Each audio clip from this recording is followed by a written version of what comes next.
at the Barbie birthday party at Walt Disney World, Epcot 94.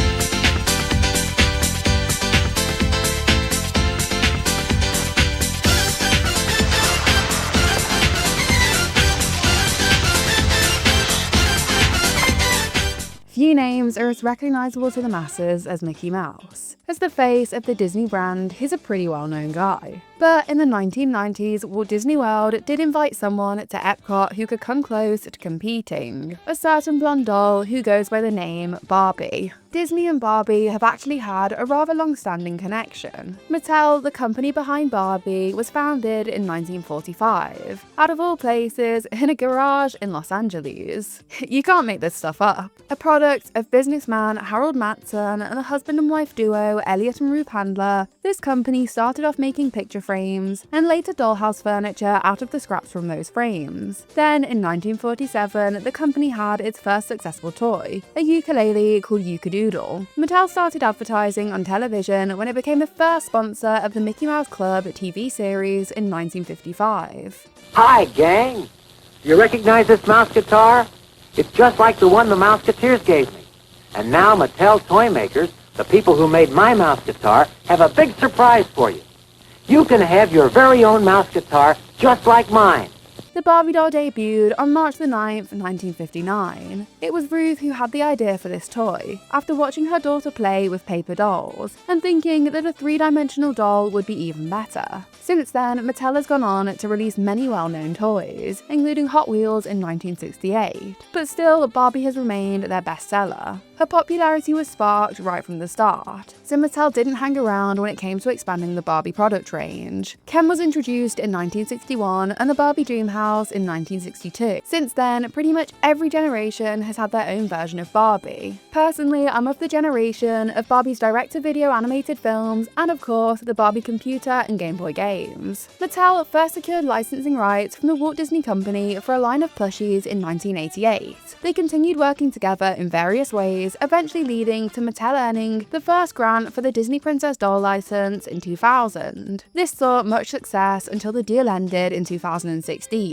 Hasbro then took over, but Disney were not pleased with this partnership, and as of 2022, Mattel has become Disney's doll maker again. Evidently, both companies have had a very close history, so it's no surprise to see that Mattel actually sponsored several Disney attractions over the years. In late 1991, they began to sponsor Disneyland and Walt Disney World It's a Small World. This sponsorship ended in 1999. From 1997 until 1999, Mattel sponsored Buzz Lightyear's Space Ranger Spin at Walt Disney World. And from 1999 until 2000, they also sponsored Autopia in Disneyland Paris. Mattel even had a toy store called Toy Fantastic at Walt Disney World downtown Disney. But beyond just sponsorships, the company has had a much more interesting presence, as already mentioned, within Epcot. In 1993, it was Barbie's 35th anniversary, and Mattel wanted to celebrate this in a big way. So they turned to longtime friends and partners, Disney, who were more than happy to welcome the most popular toy into their parks, and decided that a stage show would be a great way to celebrate her 35-year legacy. Epcot had opened in 1982, as Magic Kingdom's hipper, future-focused counterpart. But come 1989, there was a new kid in town, Disney's MGM Studios. With this, Epcot saw its attendance begin to decline, so Disney were desperate to find a way to turn this around. With no characters present and a more educational focus, Epcot was seen as a park that didn't cater to a younger audience. So Disney decided that bringing Barbie here might help to combat this issue. Barbie's arrival at Epcot in 1993 comprised of a few things: a stage show, a meet and greet, and Barbie becoming Epcot's ambassador of friendship. Barbie arrived to Epcot in a pink limousine, a car which was repainted from its time as Mickey's limousine, which was originally created for his 60th birthday celebration. The car was painted pink with metallic sparkles and featured Barbie memorabilia inside. Fans could meet Barbie, her sister Skipper, and her boyfriend Ken by the limo and pose for pictures. Ladies and gentlemen, boys and girls, it's time to welcome some very special guests to Epcot Center. Barbie and friends. First, say hello to Skipper. Now, please welcome Ken. And finally, ladies and gentlemen, boys and girls, please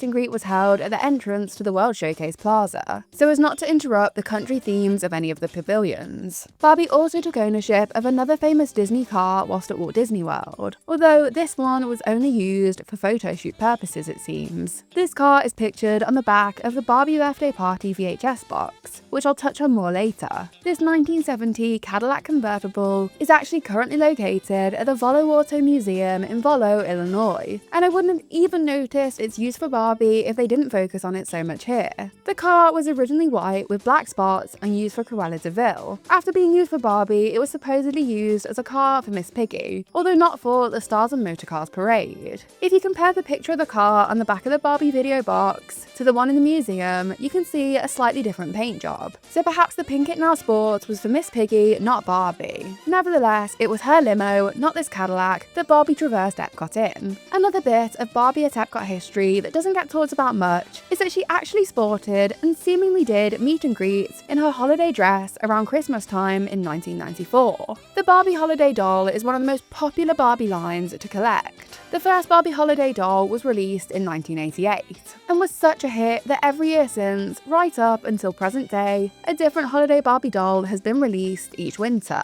These dolls have become a huge collector item and all wear a different festive gown. The main feature of Barbie at Epcot was a 20-minute show called The Magical World of Barbie. This show was held in the America Gardens Theatre, and as part of this, Mattel paid to renovate this space and give it a covered stage and viewing area. Seemingly somewhat inspired by the recent Barbie doll line, Barbie Dolls of the World, the premise of the show was that Barbie had made friends all around the world over the years, making World Showcase the ideal location for her. When it came to casting the perfect Barbie, Disney took this job very seriously, auditioning over 300 women for the role, with high expectations that the role of Barbie be given to someone 6 foot tall who was a twin, could dance on point and ice skate. Disney, shockingly enough, failed to find anyone at first. After this failed process, they stumbled across a televised pageant and reached out to Miss Oregon, Elizabeth Simmons, and gave her the role. Other roles were less complicated to cast. Ken was played by Walt Disney World entertainers Ken Passman and Billy Flanagan. Once the show was cast, practice began in October. The first dress rehearsal was held the day before Thanksgiving in 1993, and it's this very first costume performance that was recorded for the Barbie Birthday Party VHS. Barbie also appeared in the 1993 televised Walt Disney World Christmas Day Parade, which also aired these clips of the show in order to promote this new offering. The show debuted in the Thanksgiving season of 1993, but went away to undergo 30 days of rewrites, returning that Christmas season. Within these rewrites, a Russia section was cut from the show due to its complex ballet routine, and so was a licensed song, Bette Midler's You've Gotta Have Friends, which had been featured in the finale. Jokes and songs were changed in the Australia section, and more interactive elements were added, including audience participation in the Paris section, beach balls thrown into the crowd in the Australia part, and a sign language routine for the final song. The show that debuted in December 1993 began with a man introducing a collection of Barbie dolls, asking questions to the audience before getting the crowd to chant Barbie's Magical World, resulting in the dolls coming to life and performing a song. Dolls featured included Barbie, Ken, and a cast of Barbie's friends such as Skipper, Midge, and Stacy. After the opening song, they travelled via flying jeep to Australia. In Australia, Barbie had to stop Wombat Dundee from capturing a koala and taking him to the outback. The song, Surfing in the Land of Oz, was performed before Barbie hopped in her submarine to Africa. The Australia segment originally had a different song about surfing, and Wombat Dundee made a joke about throwing a shrimp on the Barbie, which was replaced with a new joke about Ken having plastic hair. In Africa, Barbie and friends went on safari, singing It's a Jungle Out There. From there, Barbie hopped in a boat to Paris. Here, Barbie had to help Pierre put on a fashion show. The Paris portion of the show featured a girl chosen from the audience to try on a fashion costume while the song called The Barbie Touch was sung. After the cast performed the fashion show, the little girl walked the catwalk before having a Polaroid snap with Barbie. Some report the show ending with dubs being released and pyrotechnics being set off, but this does not appear in any videos online, so this costly finale was likely removed rather early on. The true star of the day is the wonderful, the fabulous Barbie!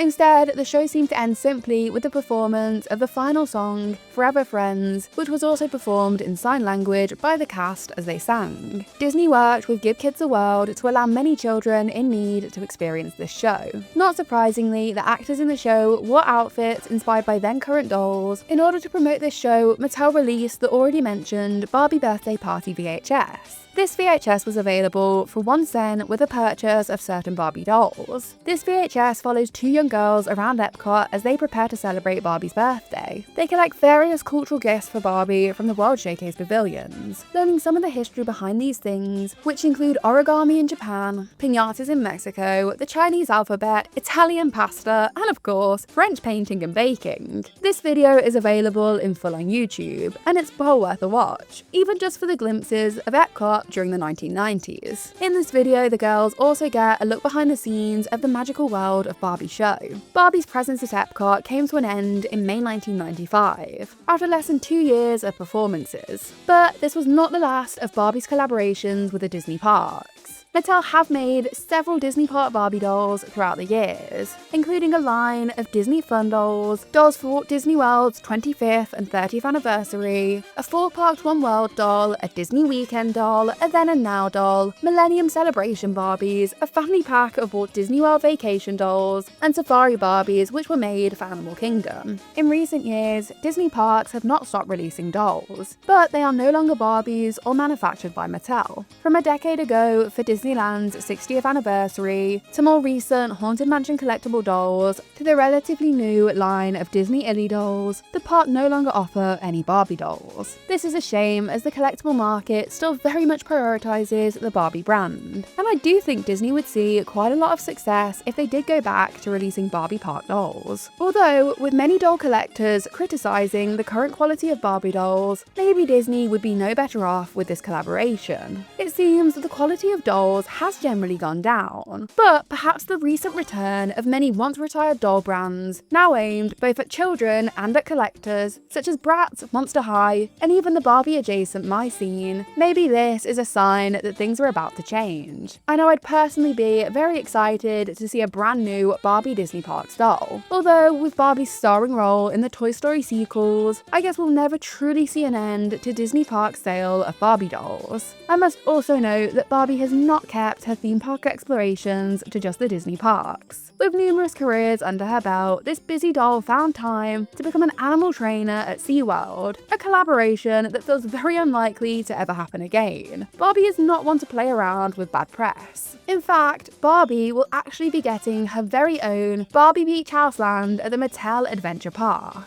This will feature a flying theatre, a rooftop restaurant, and a hologram show. Located in Arizona, this park is currently under construction and is said to be set to open this year. So there you have it. That's all we've ever seen of Barbie within the Disney parks. Barbie's legacy in the Disney parks today is the roof over Epcot's America Gardens Theatre, and the never-ending addition of IPs to Epcot. Although Barbie wasn't exactly the first of these, she was certainly an early example of Disney's willingness to shift Epcot's focus. Thanks for being part of the Barbie birthday party!